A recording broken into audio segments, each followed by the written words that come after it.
Back on Steele and Vance, and you know, Lynda, you and I sit here, we have a glass of wine, we have a little nude, whatever we decide to put in our glass, but could we just be sitting here and consuming cannabis, perhaps? I could not and do a show. There's absolutely no way. No. But it's an interesting conversation because we are just a couple of weeks away from decriminalization in BC. Yeah.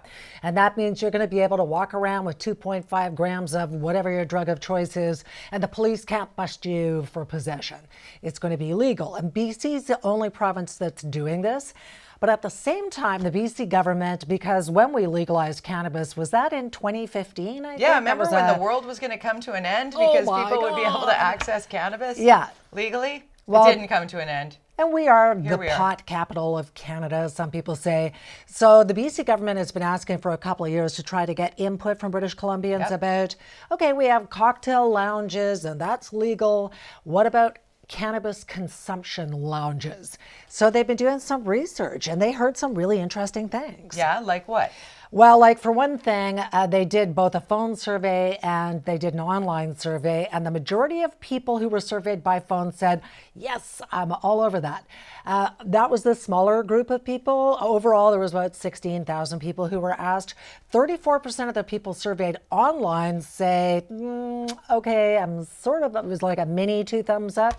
So there is general support for this idea. The question is, we know there's a lot of cannabis users. The government determined through this survey that there were 1.4 million BC residents who say they've used cannabis at least once in the last year.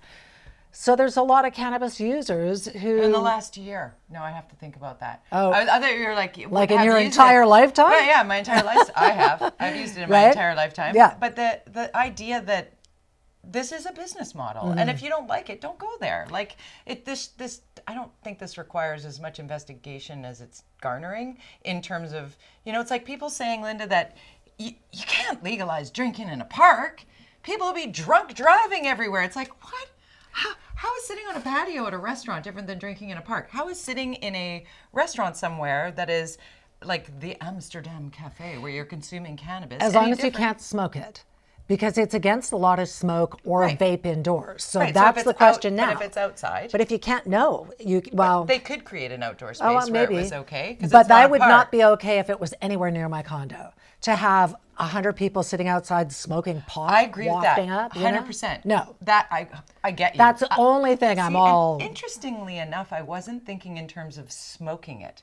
That feels like it's becoming more and more outdated with every sort of incarnation. Well, you could drink it. Cannabis consumption. Yeah, that I think that's where it changes. That's where my head went when you started talking about this report was, you know, have the little bit of the, you know, THC infused iced tea with a little soda splash and it becomes one of these, but you got to be careful with it. It's not, it doesn't hit you like this does. And that's what a lot of people are learning the hard way. Here's the other thing. Use a little spray thing. A friend of mine did that. Use the spray thing. Hi, by the way, I know you're watching. She did the spray and came over to our house for dinner and she sat down. She's like, I'm high. Oh no, great. I'm like, oh no.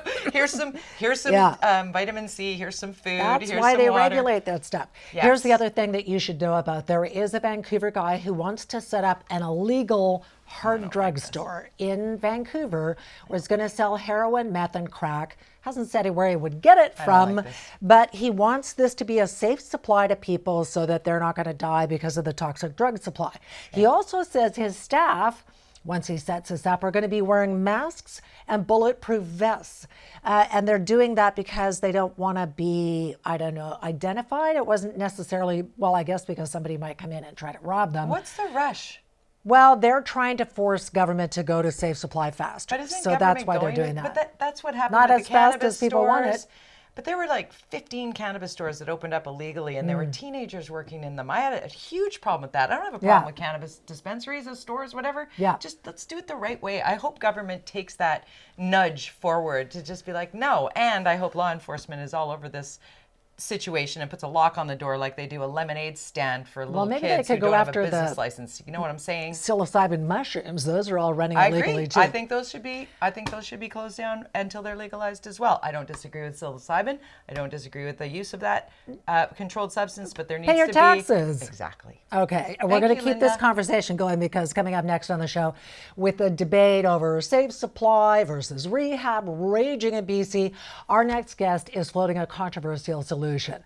How about paying drug users to get clean as an incentive? Harm reduction advocate Guy Felicella joins us next.